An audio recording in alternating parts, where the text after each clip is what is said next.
Hey, welcome back to 7 Minute Stories here on the 167. I'm here with my friend Gene. How you doing? Fine. Good. All right, and today we're going to be doing your 7 minute story. Are you ready? I am. All right, let's take it away then. So, tell me a little bit about where you're from, and kind of just a little bit about yourself. Well, I grew up moving all over. My parents, I typically say, are irresponsible gypsies, and so I'm in my early 50s, and I've moved 45 times in my life. And those 45 times are for a series of reasons. My parents weren't in the military or anything like that. It was, again, just irresponsible gypsies and just moved everywhere and never really established relationships and never really had a home, but just wherever we landed. And so went off to college and into the military, and then I ended up meeting my wife in Houston, Texas, and we moved up this direction for work, and her family was up this way, and so I had an option to either come this way or go to Phoenix, and I said, okay, let's go live near your family because my family's all over the place, and it doesn't really make a difference. Because they might not be there. They in won't be a there couple very long months. anyhow. Exactly. So we came up this direction, and I've come from a very, I guess, kind of an abusive background. I have a family who's got a history of alcoholism and things like that. Never really had an issue with it, but I don't really fully understand what happened. But alcohol kind of got a hold of me and created a mess. The enemy just went ahead and helped me to lie to myself, and that's kind of the direction I went. Unfortunately, it really started wrecking my life, and my wife continued to stick by me through the issues. I got a DUI, and I really I've been a perfectionist, and I've always had and thought I was in control of things, and that I was the one who was managing it, and I could. And unfortunately, this showed me that I'm not so great. Got a case of the stupids and thought, well, I can still manage this, and I can do it, and I got a second one. I thought, I'm not a stupid person. Why am I making these decisions? And I still didn't quite let go. I still thought I could manage things and do things my way. Got a third, and life kind of smacked me in the face at that point, and realized there's a serious issue here, and I was held on to the possibility that I could do things normally, right, and with air quotes, and but that's not the case. And so that was when I really decided I need something different. I got to make a change here, and I'm gonna need help, and I got to fully surrender. Always trying to hold on with one hand, and I'm gonna give it to you, God, but here's the conditions of how I'm going to give it to you, and that doesn't work. It was when I opened up both hands and gave it to him. Came in for some prayer time, with the guys, and I don't know if that's prayer team or, but I sat with them and opened up to all the mess that's inside of Gene, and it was amazing to the feeling in that little room that we were in, knee to knee, and I opened up and laid everything out and down, and these guys, they really listened, and as they started praying and they started telling me what I needed to do as far as looking in myself and figuring out where this mess came from, and that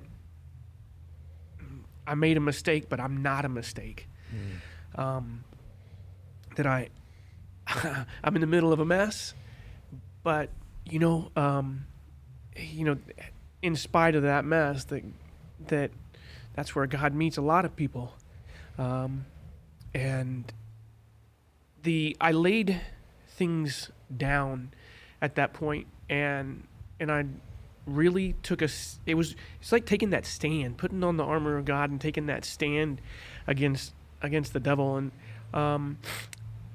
and at that moment there was an amazing release, and I reached back to all these people and issues and things in my life that had caused problems, and they told me, he said, well, you got to release those, you got to forgive those, and then you got to pray some blessings on those people. And it's like, wait a minute, I'm going to pray blessings on all those people that I can think of in my life who've contributed to this pain and this mess and kind of who I am on the ugly side of things.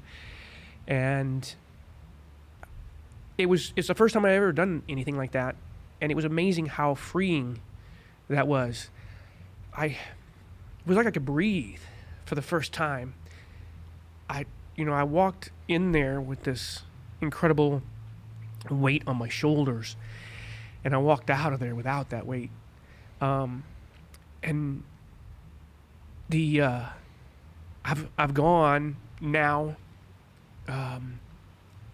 4 months without any alcohol, and no cravings.